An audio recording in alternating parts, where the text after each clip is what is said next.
അല്ല ഗായസ്, നമ്മൾ ഇന്ന് ഫ്ലിപ്കാർട്ടിൽ നിന്ന് ഒരു 830 രൂപ എടുത്തിട്ട് ഒരു പ്ലാന്റ് സ്റ്റാൻഡ് വാങ്ങിയിട്ടുണ്ടായിരുന്നു. ഇരുമ്പിൻ്റെയാണ്, പക്ഷേ അതിൽ കാണിച്ച ഹൈറ്റൊന്നുമില്ല, ഹൈറ്റ് കുറവായിരുന്നു.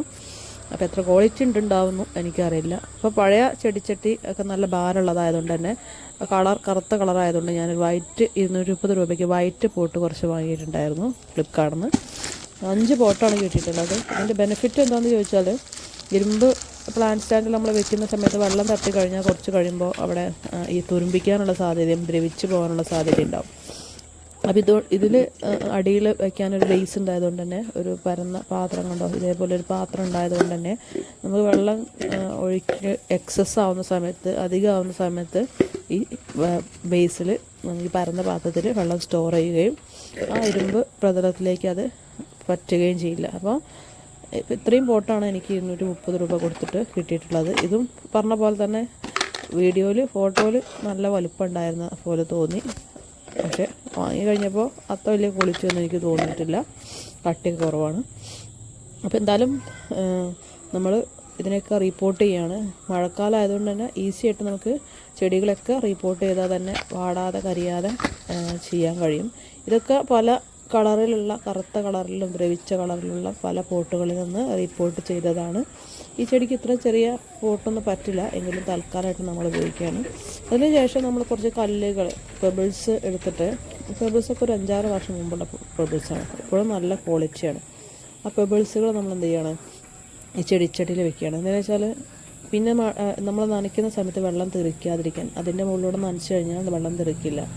ഈ ചെടിയുടെ പ്രത്യേകത എന്ന് പറയുന്നത്, ഇത് വളരെ തിക്കായിട്ട് നല്ല ലഷായിട്ട് ഉണ്ടാവുകയും നല്ല ഭംഗിയായിട്ട് നിൽക്കുകയും ചെയ്യുന്ന ഒരു ഗ്രീനിഷ് കളർ കിട്ടുന്നുള്ളതാണ്. അപ്പോൾ നമ്മൾ റിപ്പോർട്ട് ചെയ്യുന്ന ആ മണ്ണ് തന്നെയാണ് ഇപ്പോഴും ഉപയോഗിക്കുന്നത്. പക്ഷെ അത്ര മണ്ണ് ഉപയോഗിക്കുന്നില്ല, കാരണം അധികം താങ്ങാൻ ഈ ചെടിച്ചട്ടിക്ക് കഴിയാത്തതുകൊണ്ട് തന്നെ, സ്റ്റാൻഡിന് കഴിയാത്തതുകൊണ്ട് തന്നെ കുറച്ച് ഉപയോഗിക്കുന്നുള്ളൂ.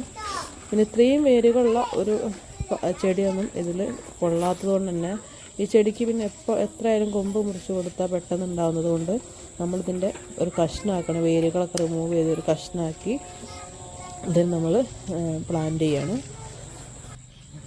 അപ്പോൾ അതിലേക്ക് റിപ്പോർട്ട് ചെയ്ത് ഇതിനി ഒരാഴ്ച കൊണ്ട് തന്നെ വേര് പിടിച്ച് ചെടികളുണ്ടാകും. ഈ ഇലയൊന്നും വാടില്ല.